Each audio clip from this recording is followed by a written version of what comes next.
Dans ce dernier chapitre consacré à l'étiquetage comme mesure de gestion des risques, nous allons nous intéresser non plus uniquement aux pratiques existantes, mais surtout à leur évolution potentielle. Alors tout au long du cours, nous avons vu que l'étiquetage peut remplir plusieurs fonctions. Informer le consommateur, soutenir une stratégie de saine alimentation, gérer un certain nombre de risques spécifiques où l'étiquetage pourrait contribuer justement à l'information du consommateur de telle sorte que le consommateur peut mieux gérer le risque. Ou encore pour créer des incitatifs, notamment des incitatifs à la reformulation des produits alimentaires, et donc servir finalement d'outils de remplacement à des mesures qui auraient été encore plus prescriptives, c'est-à-dire des mesures qui auraient imposé, par exemple, la reformulation alimentaire. Mais les mesures d'étiquetage ne sont en fait pas statiques et elles doivent évoluer avec les attentes de ceux qui sont censés l'utiliser le plus, c'est-à-dire les attentes des consommateurs. Les mesures d'étiquetage doivent également accompagner les changements dans les pratiques de l'industrie, l'avènement de nouvelles technologies et également les événements qui peuvent modifier profondément les modes de consommation ou les modes de production alimentaire, comme cela a été illustré par la pandémie de Covid-19. Alors l'objectif n'est pas seulement de comprendre ce qui s'est passé dans l'utilisation de l'étiquetage, mais plutôt ici de considérer les moteurs de cette évolution de l'utilisation de l'étiquetage comme outil de gestion des risques et comment est-ce que les autorités réglementaires des aliments pourraient ou même devraient s'y adapter. Alors, nous allons organiser cette discussion autour de trois éléments.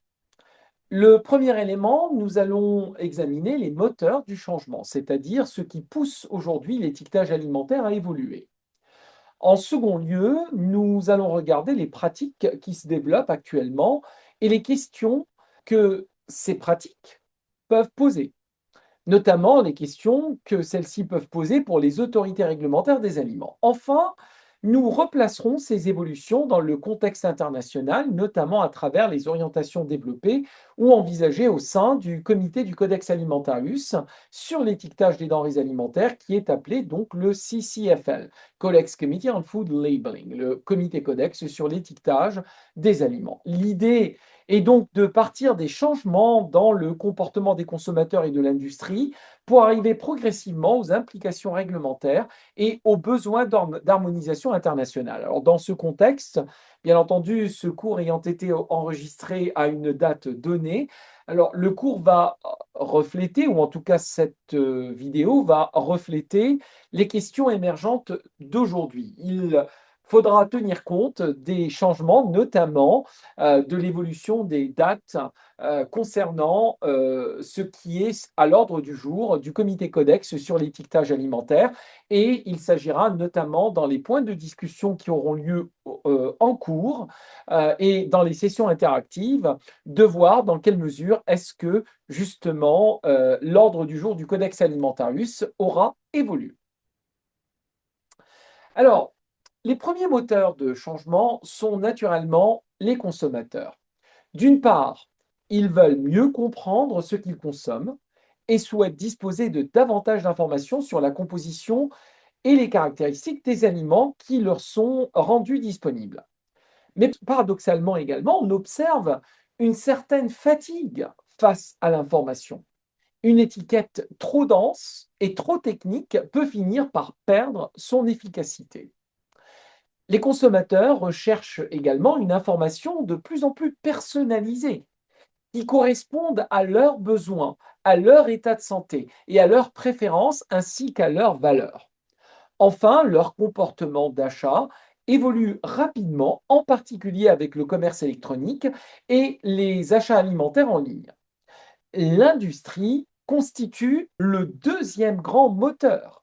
Elle répond aux attentes du consommateur, elle développe de nouvelles approches comme par exemple ce que l'on appelle le clean label, donc l'étiquette propre si vous voulez, donc l'étiquette qui ne contient pas beaucoup d'informations, notamment quant à la composition des ingrédients, et adapte rapidement, ou en tout cas tente de le faire, l'offre alimentaire ainsi que l'offre informationnelle par rapport au changement des habitudes du consommateur, les changements des aspirations du consommateur et les changements du marché. La pandémie de Covid-19 a été un très bon exemple de cette dynamique. En peu de temps, nous avons vu les modes d'achat, les modes de distribution alimentaire et les modes d'accès à l'information alimentaire changer profondément. Et l'étiquetage doit lui aussi pouvoir évoluer, pouvoir changer en fonction de l'évolution de l'environnement alimentaire. Alors, lorsque nous parlons de l'évolution de l'étiquetage, il faut revenir à une distinction essentielle. Toutes les informations présentées ou présentes sur une étiquette n'ont pas la même fonction ni le même statut réglementaire. Certaines informations sont directement liées à la santé et à la protection du consommateur. Et certaines informations sont en fait exigibles de par la réglementation, comme la composition en ingrédients, comme l'étiquetage nutritionnel, comme l'étiquetage des allergènes alimentaires. D'autres concernent davantage la qualité, les caractéristiques du produit ou les préférences du consommateur et donc, ici, elles sont optionnelles. Mais même si elles le sont, la réglementation pourrait être là pour mieux encadrer cette information lorsque cela est nécessaire, notamment pour uniformiser l'information qui pourra être rendue disponible par l'industrie aux consommateurs et aussi pour faciliter la compréhension et l'accessibilité à cette information aux consommateurs.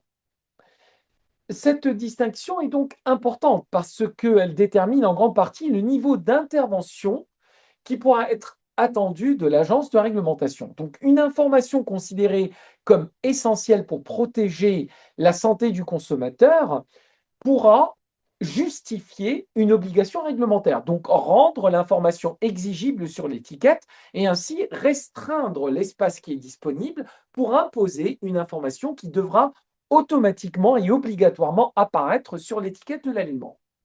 À l'inverse, une information qui est liée à une préférence ou à une qualité particulière ou à un statut ou à un attribut commercial peut davantage relever d'une déclaration volontaire, discrétionnaire, sous réserve qu'elle soit bien entendu véridique et suffisamment étayée. Et là, en fait, on revient aux principes qui vont dicter la possibilité d'intervention pour même régimenter, réglementer cette information discrétionnaire ou cette information préférentielle ou volontaire. Donc, la question centrale devient quelle information doit être imposée et quelle information, même si elle est discrétionnaire, devrait faire l'objet d'une intervention de réglementation pour uniformiser justement l'information. Alors, cette diapositive introduit une autre transformation importante. L'information alimentaire ne se trouve désormais plus uniquement sur l'emballage physique. Alors traditionnellement, lorsque nous parlions d'étiquetage, nous pensions essentiellement à l'espace disponible sur le contenant ou sur l'emballage alimentaire.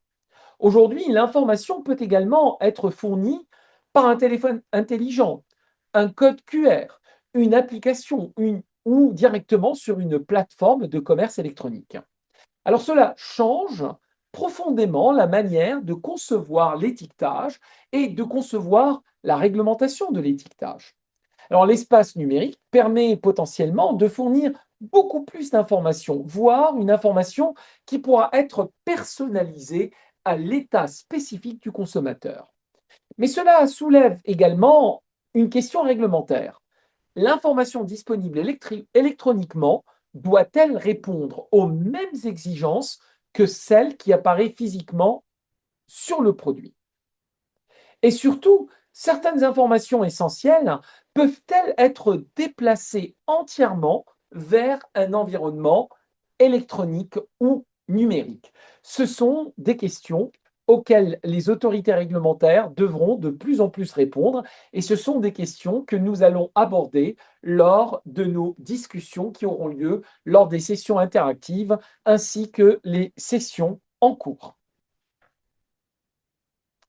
Alors, il faut distinguer clairement l'information obligatoire de l'information discrétionnaire. Alors, pour revenir à cette discussion que nous avons bien discutée en cours, pour qu'une information soit imposée, donc qu'elle soit exigible, qu'elle prenne de la place de façon obligatoire sur l'étiquette, par règlement, il faut généralement un niveau élevé de justification.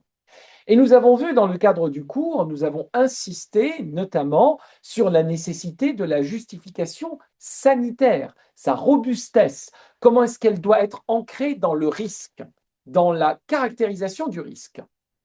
Alors il s'agit notamment d'une information qui est rendue comme une information essentielle pour que le consommateur puisse disposer de cette information afin qu'il puisse gérer ou mieux gérer un risque alimentaire. Alors, l'exemple des acides gras trans que nous avons étudié précédemment, l'exemple de l'étiquetage nutritionnel, l'exemple de la viande qui a été attendrie mécaniquement sont divers exemples où l'information qui a été rendue exigible sur l'étiquette, donc qui a pris de l'espace disponible, a été étayée notamment par une évaluation des risques et par un objectif clair de réduction de l'exposition à ce risque.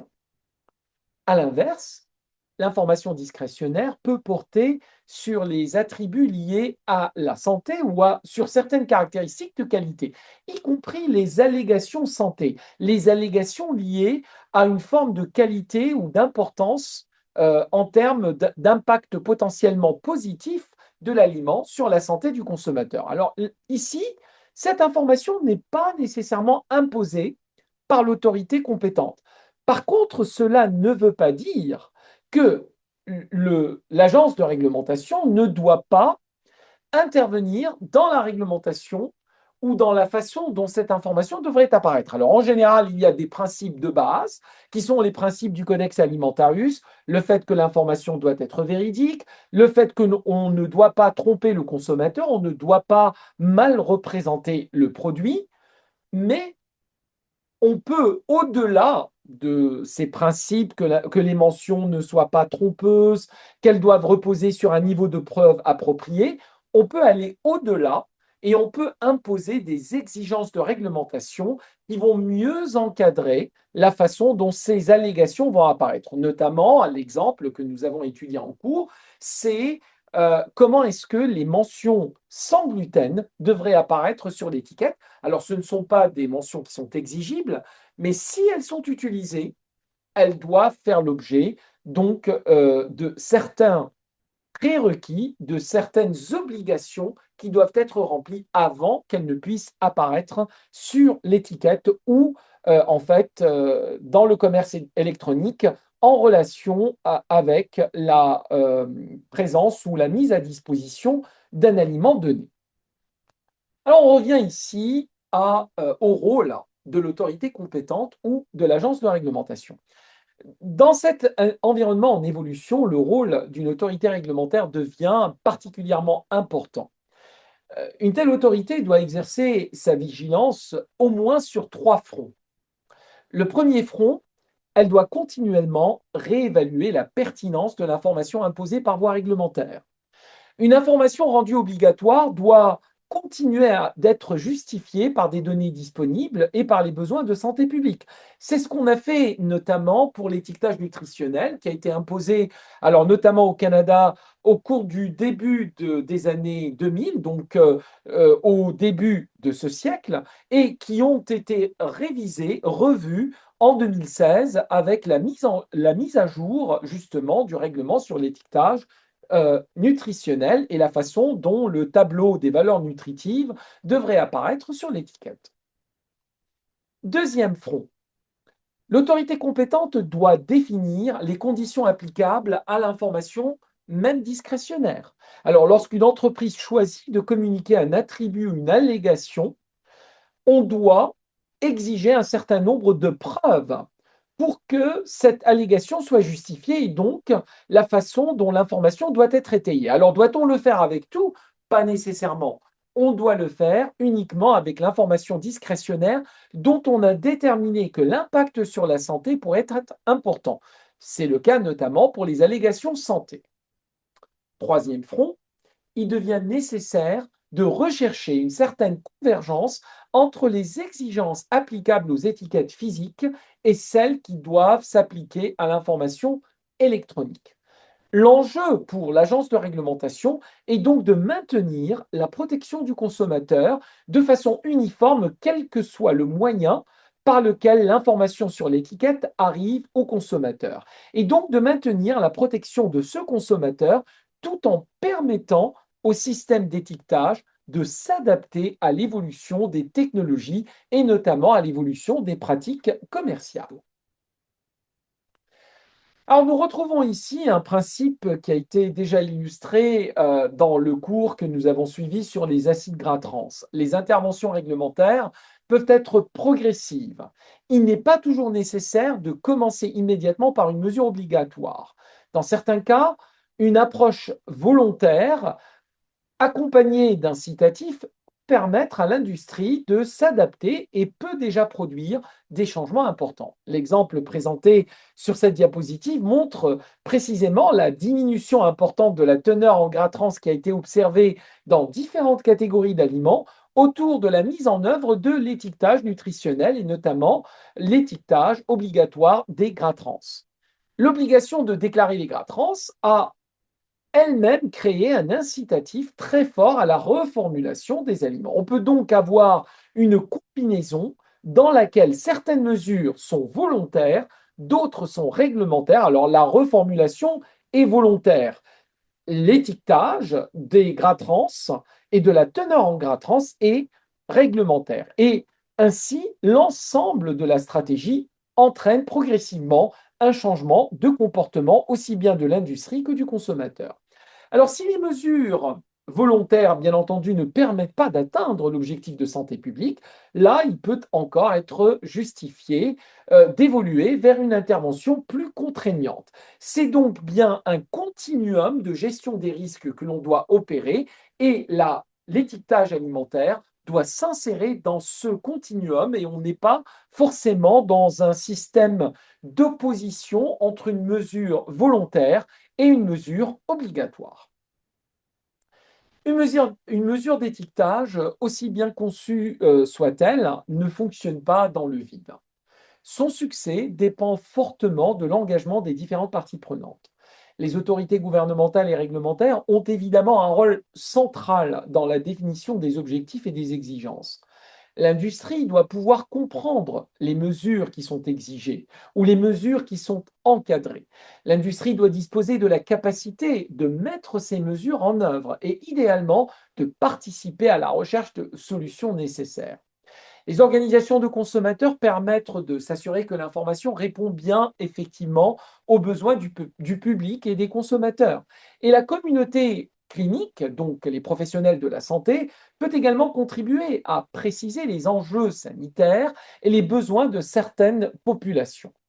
Enfin, le milieu académique, universitaire, le milieu scientifique joue un rôle particulièrement important, notamment dans la production des données, l'analyse scientifique et l'évolution des impacts.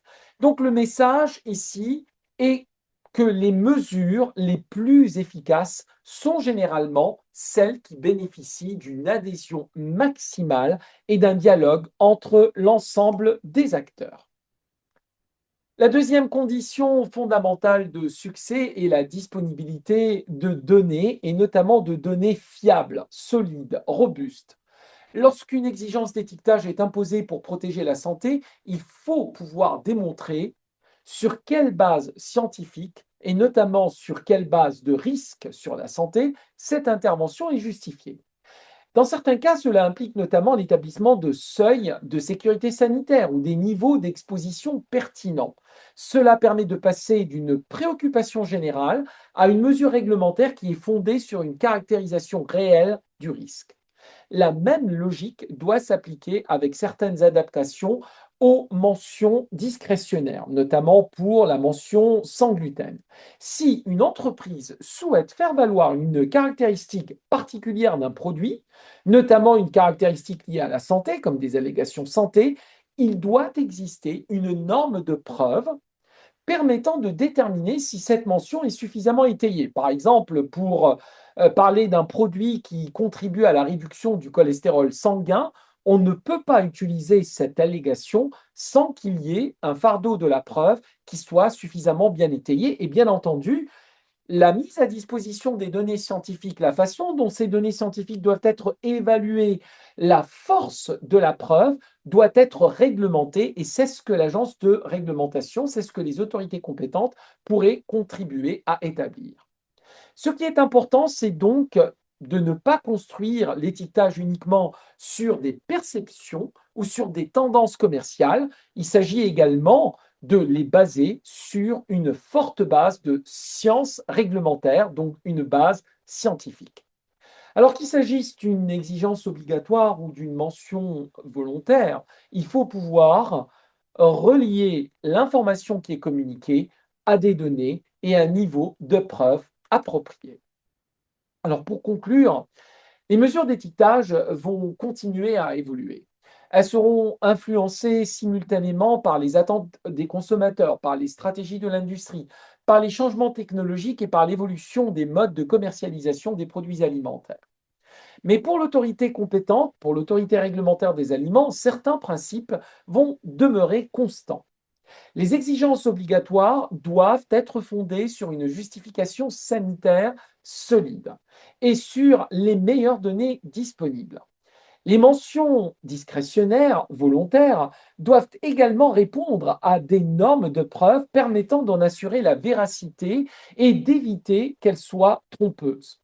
Et de plus en plus, ces questions doivent être examinées dans un contexte international afin d'éviter une multiplication d'approches contradictoires entre les différents marchés et entre les différents pays ou voire même les différentes régions.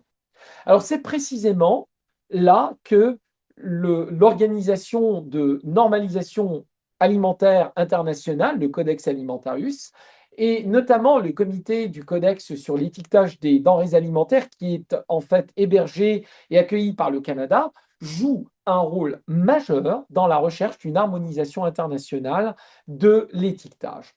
Le message final de ce chapitre est donc que l'étiquetage constitue un outil de gestion des risques en constante évolution, mais que cette évolution doit continuer à être guidée par la science, par la justification du risque, par la qualité des données et par la collaboration entre les parties prenantes.